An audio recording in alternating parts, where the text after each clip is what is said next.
and I was just lost in the world of words and ideas from an early age.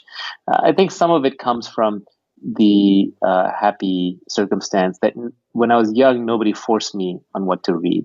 I think there's a tendency among parents and teachers to say, "Oh, you should read this, but don't read that." The reality is, I just read a lot that by today's standards would be considered mental junk food.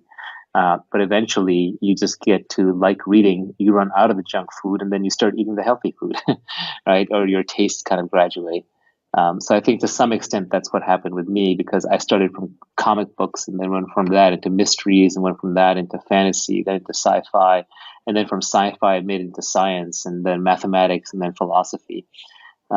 So it just kind of kept climbing up the stack. But I'm lucky that there was no one around when I was 7 years old or 6 years old saying, "Oh, you shouldn't read that. You should read this instead."